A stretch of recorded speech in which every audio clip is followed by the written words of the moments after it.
Hello friends, welcome to my channel studios people. आज की इस वीडियो में हम करेंगे फ्यूचर परफेक्ट कॉन्टिन्यूअस टेंस को। तो इसकी पहचान क्या है? इस जो भी sentences future perfect continuous tense के रूल को फॉलो करते हैं, उन सभी सेंटेंसेस की जो हिंदी फॉर्मेशन होती है उनके लास्ट में वर्ड्स आते हैं रहा, होगा, रही, होगी, रहे, होंगे।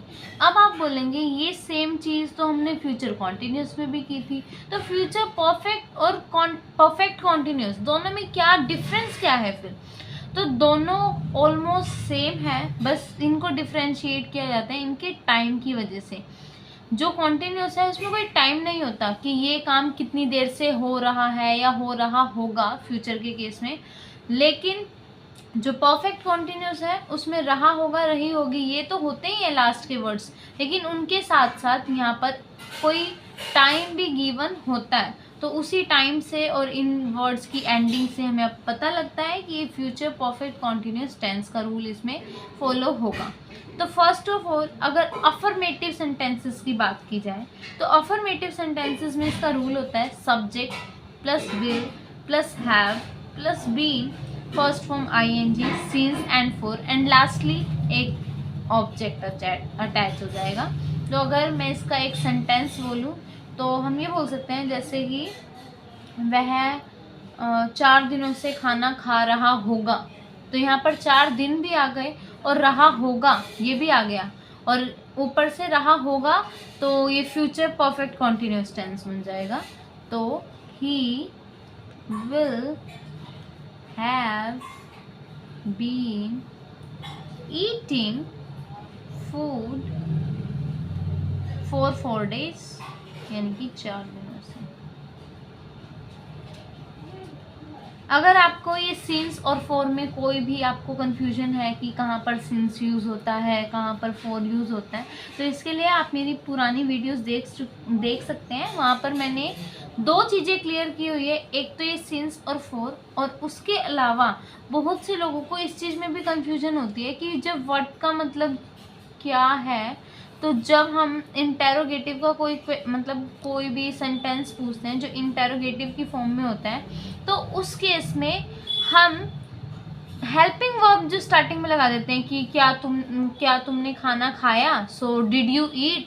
तो हमने जब यहाँ क्या वर्ड पूछा कि क्या तुमने खाना खाया, तो वहाँ पर व्हाट क्यों नहीं आया, डिड क्यों आया। और बहुत से लोग ये गलती भी करते हैं कि वो डिड की जगह व्हाट को यूज़ कर लेते हैं, डू की जगह व्हाट को यूज़ कर लेते हैं। तो ये एक तो ये व्हाट वाला और दूसरा ये सिंस और फॉर वाला, ये दोनों ही मैं अपनी पिछली वीडियोस में कवर कर चुकी हूँ। तो अगर आपने वो अब तक नहीं देखी है तो प्लीज़ एक बार उन्हें देख लीजिए। उसके बाद हम चलते हैं नेगेटिव पर। नेगेटिव सेंटेंसेस में बिल्कुल कोई भी लर्न करने में इन्हें कोई भी कंफ्यूजन नहीं है। बहुत से लोगों को लगता है कि इसके बहुत सारे रूल्स हैं तो हम इन्हें कैसे लर्न करें। सबके रूल बिल्कुल ऑलमोस्ट सेम ही होते हैं, बस सबका अगर मैं बात करूँ फ्यूचर परफेक्ट कॉन्टिन्यूस का, तो बस आप परफेक्ट कॉन्टिन्यूस का एक बार रूल याद कर लीजिए। बाकी नेगेटिव और इंटेरोगेटिव में बस थोड़ी सी माइनर से वेरिएशंस आती हैं, ज़्यादा कुछ नहीं होता। तो अगर नेगेटिव देखें तो she will have not been,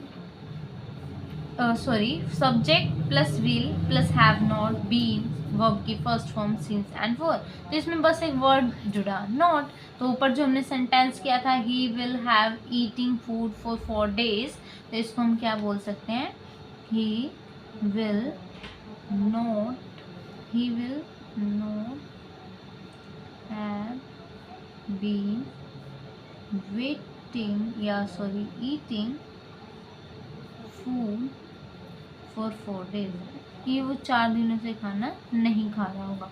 और अगर वही हम इंटेरोगेटिव को देखें तो इंटेरोगेटिव भी ऑलमोस्ट सेम है बिल्कुल।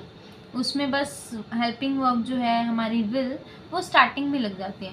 सो he will have been eating food for 4 days का क्या आ जाएगा, will he have been eating food for 4 days। Last में हमारा टाइम लेते हैं। सो आई होप आपको ये आज की मेरी सारी वीडियो क्लियर होगी। अगर आपको कोई भी इससे रिलेटेड डाउट है तो आप मुझे कमेंट कर सकते हैं। And if you like my video, please like, subscribe and share it. Thanks for watching.